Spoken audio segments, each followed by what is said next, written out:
네, 방금 소개받은 이찬구입니다.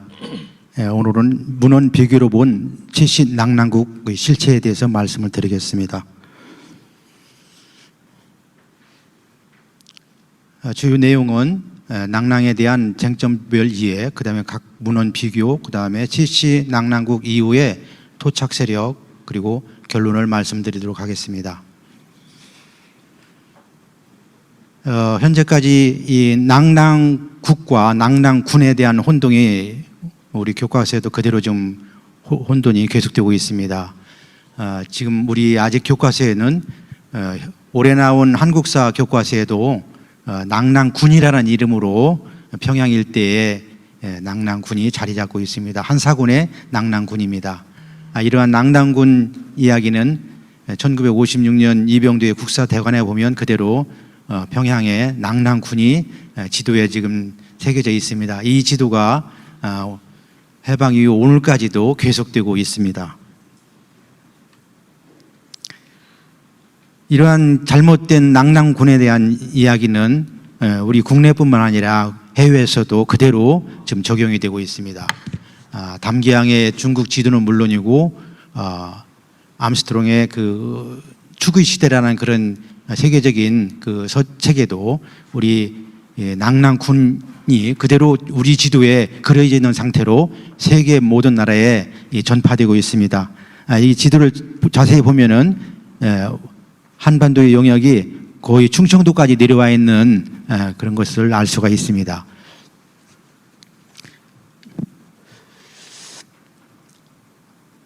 일제는 어떻게 낙랑군을 조작하였는가? 오늘 제가 말씀드리는 것은 일제가 조작한 낙랑군과 평양의 낙랑군과 그 평양의 낙랑군은 낙랑군이 아니고 최씨 낙랑국이 들었었다는 것을 제가 말씀드리는 내용입니다.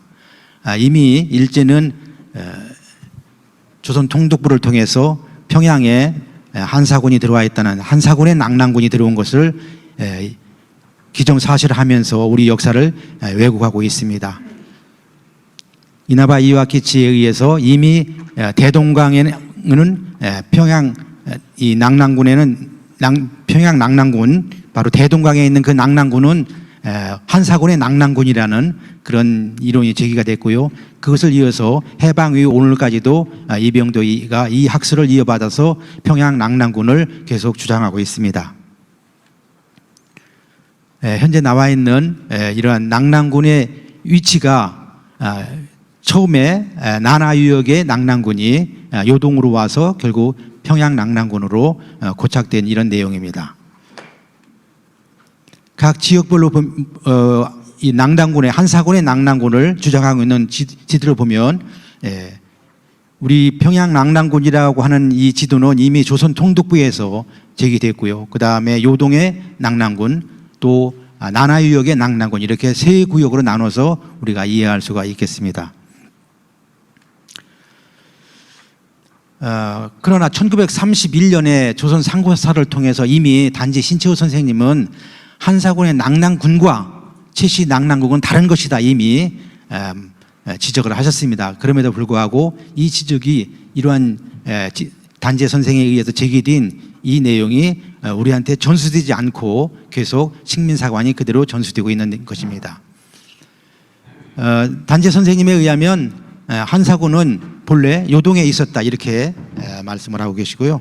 그 다음에 단재 선생님은 낙랑국, 우리가 말하는 최씨 낙랑국은 하나의 큰 나라로서 이미 이 평양 일대에 들어선 나라는 낙랑군이 아니고 낙랑국이라고 이미 지적을 하셨습니다. 그리고 중국의 그 후한서 책에 나와 있는 각 그 낙랑군이라고 하는 군현들은 본래 최씨 낙랑국의 이름을 따다가 옮겨 적은 것이다 이렇게 이미 지적을 해주셨습니다. 북한의 리진인도 낙랑국과 한사군의 낙랑군을 구별해서 이미 말했습니다. 1963년에 나온 리진인의 고조선 연구에도 보면 이렇게 평양에 있는 이는 낙랑국이 있다 이렇게 지도로서 분명히 지적을 해주고 있습니다. 윤내연 교수님도 낙랑군과 낙랑국을 구별을 해서 평양 일대는 최씨 낙랑국이라고 분명히 이렇게 지적을 해주시고 있고, 이 내용이 이러한 그 윤내연 교수의 이런 주장이 사실은 국내 우리 이병도 사학에 이제 충격을 준 것이 사실입니다. 그 뒤에 낙랑군과 한사군의 낙랑군과 최씨 낙랑국에 대한 논쟁이 시작된 것입니다. 사실 낙랑군은 한사군은 처음부터 유화를 넘어오지 않았죠. 그러나 이것이 역사가 왜곡되면서 오늘까지 이어지고 있는 것입니다. 예를 들어 중국문을 보더라도 낙랑군은 이미 예를 들면 낙랑군은 뭐 요동에 있었다 이런 문헌들이 많이 나오고 있습니다. 원문에 중국의 원서에 이미 낙랑군은 한사군의 낙랑군은 요동에 있다는 표현들이 그 원전에 많이 있습니다. 그럼에도 불구하고 우리 국내 학자들은 이를 믿지 않고 스스로 왜곡하고 있는 것이고, 그러한 왜곡은 이미 일제시대 때부터 총독부에 의해서 제기됐던 것입니다. 그런데 사실 중국 문헌에 있는 요동이라는 말 자체가 오늘의 요동이 아니라 사실은 오늘의 요소 지역이었던 것이죠. 이렇게 이해하면 되겠습니다. 요동이 시대별로 변천이 있었다는 것을 말씀드리겠습니다. 우리가 익히 알고 있는 삼국사기에 있는 1932년에 나와 있죠. 삼국사기에 의하면 호동왕자와 체리 왕이 만나게 되죠. 이 32년에 이 만난 이 사건을 두고 우리 국사학계는 이제 두 가지로 해석을 한 겁니다.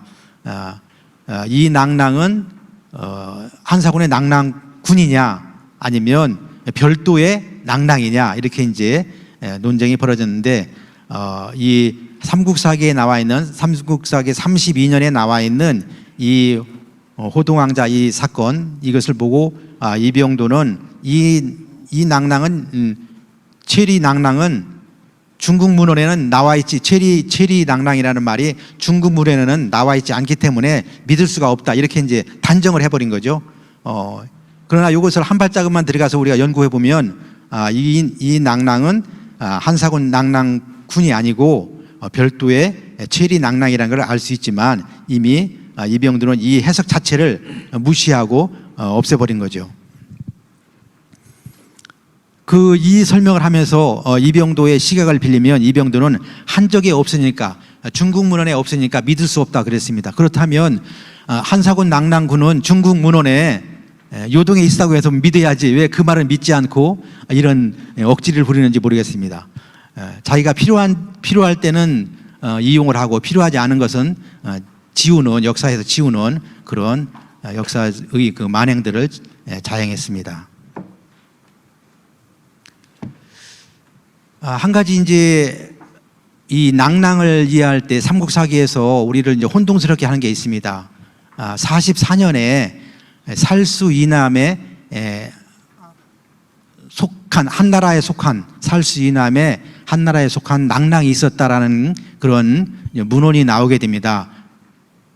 44년에 이런 말이 나와서 32년에 호동왕자를 만난 그 낙랑국이 있었는데, 갑자기 또 44년에는 고구려 번기에 살수 이남에 한나라에 속한 낙랑이 있었다, 또 이런 구절이 나와서 이제 우리 이 낙랑에 관한 인식에 이제 혼돈이 일어나게 되죠. 더불어서 그 속한 지역이, 한나라에 속한 그 낙랑이 어디에 있었냐면 살수 이남에 있었다고 했기 때문에, 그럼 살수가 또 어디냐, 이렇게 해서 논쟁이 또 붙게 됩니다. 윤내연 교수는 이 살수는 청천강일 것이다, 이렇게 봤는데, 그럴 경우에 또 지금 현재 대동강 위에 청천강에 한나라에 속한의 낙랑이 있었다면 또 문제가 되는 것이죠. 그 리지는 청천강 살수에 있는 그 낙랑은 한사군의 낙랑군과 다른 별개의 염사업이 들어선 것이다, 이렇게 이제 해석을 하게 됩니다. 이 문제는 뒤에서 다시 말씀을 드리겠습니다. 그런데 이러한 우리한테 평양에 있는 나라가 낙랑국이냐, 낙랑군이냐와 함께 이러한 또 44년에 살수 이남에 속한의 낙랑이 또 다른 그 한사군의 그 식민지가 있었다는 이런 얘기인데 그 내용은 또 뭐냐 해서 우리가 지금 낙랑국에 대한 인식에 혼란이 일어나고 있는데요. 이것을 일격에 해결해주고 있는 책이 바로 이제 우리 환단고국에 있는 북부여기와 태백일사가 되겠습니다. 일단 북부여기는 우리가 전혀 상상할 수 없는 새로운 문헌을 자료를 제시해 줍니다. 그 삼국사기 32년에 나와 있는 체리 낙랑국이 결국은 언제부터 나온 나라냐? BC 195년에 평양에 들어선 최숭의 낙랑이다 이렇게 설명을 해줍니다. 그러니까 이미 한 150년 전에 지금 우리 삼국사기에 나와 있는 그 체리의 낙랑은 그 근원이 BC 195년에 최숭이 세운 낙랑이다 이렇게 설명을 해주는 것이죠. 그러니까 결국 그 문맥상 최씨 낙랑국이면은 틀림이 없는 것이죠. 그래서 북부여기가 최씨 낙랑국의 근원을 BC 195년으로 우리 역사를 올려주고 있는 것이죠.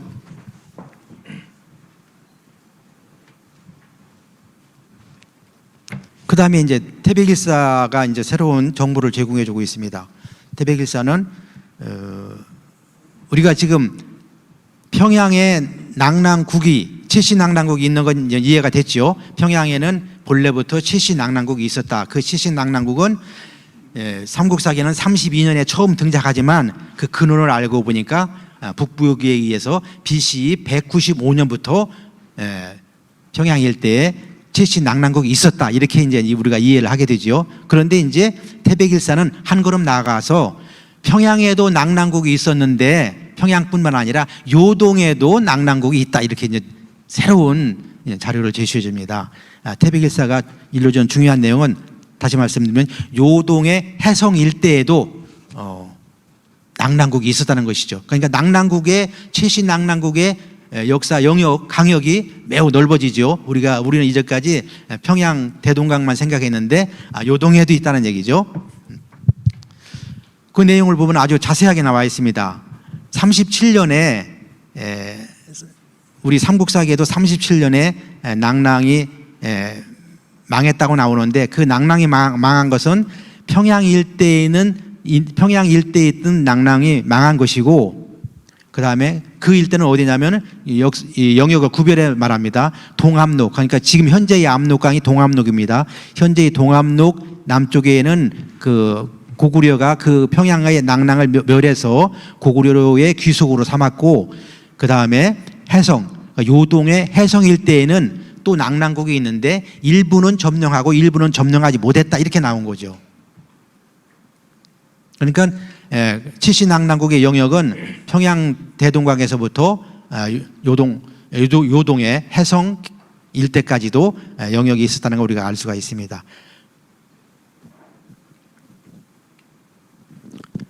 요지들을 보면은 바로 그 내용입니다. 지금까지 평양 일대만 낙랑국이 있는 걸로 알고 있는데 바로 해성과 계주, 오늘날 해성은 그대로 남아있죠.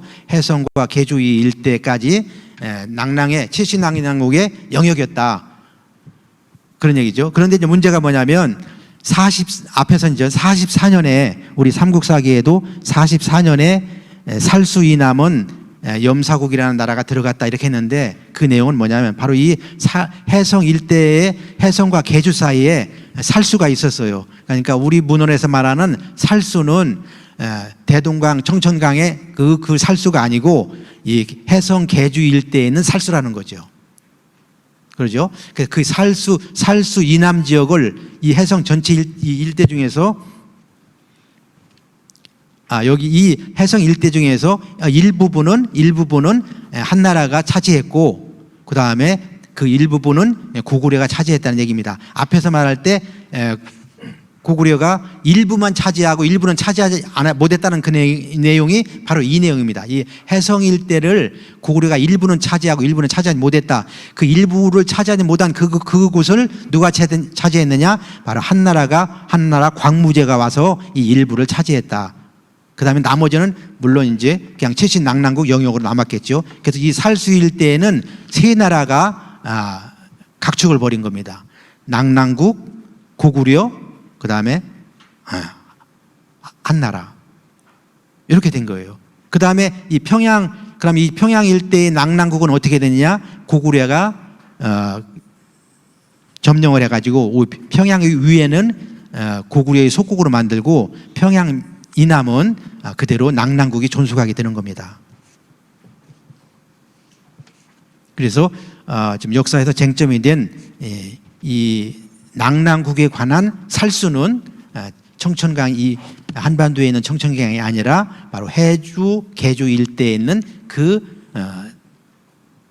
살수인데 오늘날 지명으로 보면은 사하강이다 이렇게 말씀을 드릴 수 있겠습니다.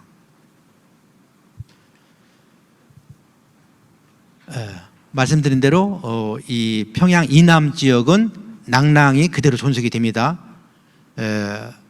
그래서 다만 이제 문제는 이 최씨 낙랑국의 왕대를 그러니까 우리가 알 수 있는 것은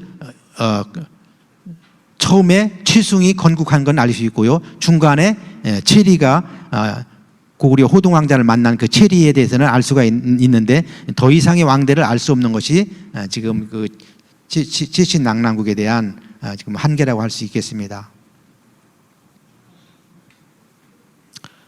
이걸 다시 말씀드리면 이렇습니다. 그러니까 우리가 지금 알고 있는 최씨 낙랑국은 이 평양 일대의 낙랑국으로만 알고 있지만 이렇게 올라가서 해성과 계주 이 사이도 최씨 낙랑국이었다. 그래서 이 당시에 이제 고구려가 결국은 이 일대를 함락을 시키게 되는데 이 해성 일대를 다 함락을 못 시켰다고 태백일서에 나오기 때문에 그렇다면 이 해성 일대는 고구려가 일부 차지했고 그냥 낙랑국이 그대로 남아 있었다가 이쪽 바닷가 쪽으로는 결국 한나라가 이곳을 속현으로 한 것이다 이렇게 이해할 수 있고요. 그 지역이 바로 북한 리지는 그게 염사국이 아니냐 했는데 바로 제가 볼 때도 이쪽에 바닷가 일대가 바로 한나라에서 차지한 44년에 살수이남을 속한으로 했다는 그 곳이 바로 이곳이 아니겠느냐 이렇게 우리가 이해할 수 있겠습니다. 우리가 이 낙랑에서 나온 이 와당을 보면은 낙랑북이라는 이 와당이 나옵니다. 이 낙랑이라는 얘기는 이따 뒤에 다시 말씀드리겠지만 이 낙랑의 랑자를 그 당시 이 와당에 나온 것을 보면 삼수변에 어질량자를 쓰지 않고 구수록변에 어질량자를 썼어요. 그래서 우리가 이 낙랑의 국호를 어떻게 봐야 될지 우리가 다시 한번 생각을 해봐야 되겠습니다. 낙랑국의 이제 최후를 보겠습니다. 그러니까 지금 중요한 역사 연대를 보면은 BCE 195년에 최숭이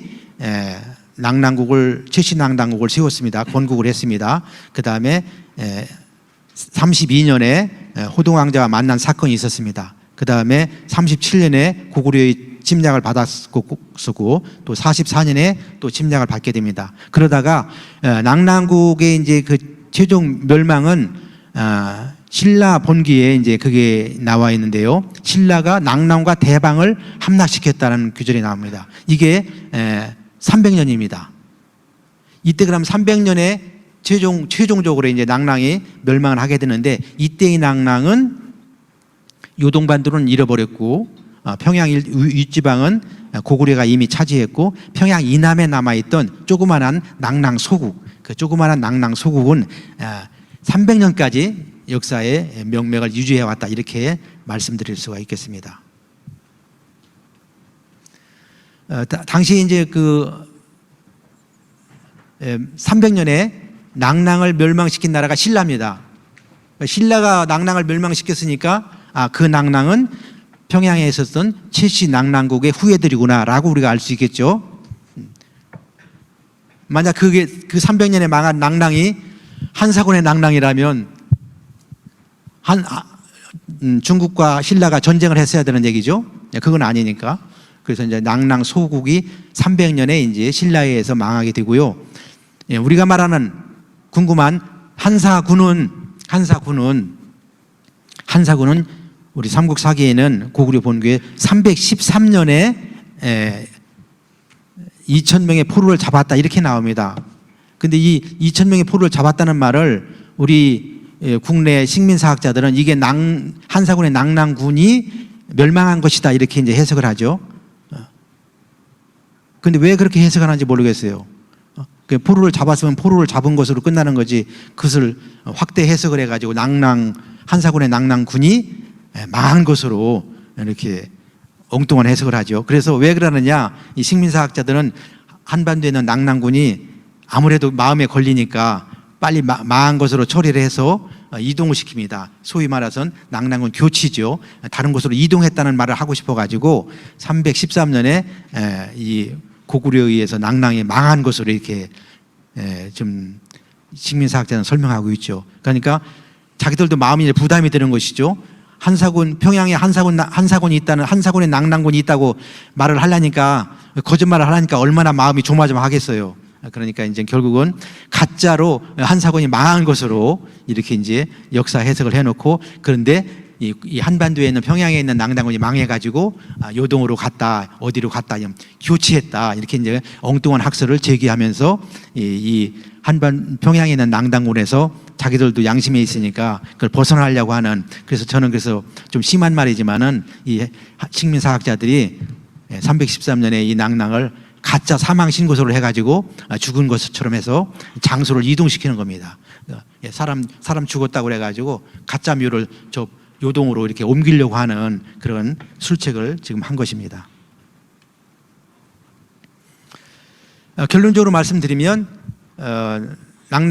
최씨 낙랑국은 평양 일대뿐만 아니라 요동 지방까지 그 영역이 넓은 영역을 차지하고 있었다 이렇게 우리가 이해할 수 있고요. 그 다음에 그 영년은 BC 195년에서 신라에서 망할 때까지 300년이니까 근 500년 역사를 낙랑이 가지고 있었습니다. 그 낙랑의 이름은 구수록변에 어질량장한 낙랑의 이름으로 그 와당에 나와 있는 이름 그대로 쓴다면 우리 이 최씨 낙랑국은 한사군 낙랑 그 삼수변에 쓴 낙랑이 아니라 구수록변에 쓴 낙랑으로 봐야 되겠다 이런 얘기입니다. 다만 그 최승이 나라를 세우고 최리를 거쳐서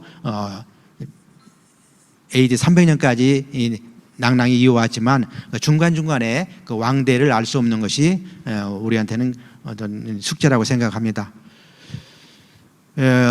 이 와당에 보면 또 다른 와당에 만세라는 말이 있어요. 그 만세라는 말을 이 새긴 그 와당이 발견됐다는 얘기는 이 최씨 낙랑국은 독립국이라는 얘기죠. 이 만세라는 말은 천세도가 아니고 만세라는 그 와당이 나왔다는 얘기는 완전한 최씨 낙랑국은 독립국이었다라고 우리가 이해할 수가 있겠습니다. 그 다음에 박선희가 교수님 같은 분은 그 낙랑의 사직물을 보면 비단 그 옷을 만든 보면은 중국보다 더 우수한 품질의 사직물이라고 합니다. 그러니까 이런 면에서 보더라도 낙랑은 별도의 독립국으로서의 최씨 낙랑국으로 근 500년을 존속했다는 것을 알 수가 있겠습니다. 특히 이제 이 낙랑의 역사적 의의는 뭐냐? 결국 요동을 지키고 평양을 지키면서 이 낙랑국이 500년 역사를 지속함으로써 고조선이 망한 이후에 이 남쪽 지방에서 낙랑국이 그 고조선의 역사를 계승 발전시켰다 우리가 이렇게 이해할 수가 있겠습니다. 그리고 삼국사기에 있는 그 기록 못지않게 사실은 이제 삼국사기는 우리의 역사 기록을 숨긴 것이 많이 있지 않습니까? 그런 것에 비하면은 북부여기와 태백일사의 이 낭낭에 관한 기록은 우리한테 소중한 역사 정보를 제공해주고 있고 더불어서 우리가 북부여기와 태백일사에 대한 역사적 자료로서의 평가를 다시 해야 할 필요가 있다 이렇게 말씀을 드릴 수 있겠습니다. 이상으로 마치겠습니다. 감사합니다. 이창구 박사님 그 시간 잘 엄수해 주셔서 먼저 이제 감사드리고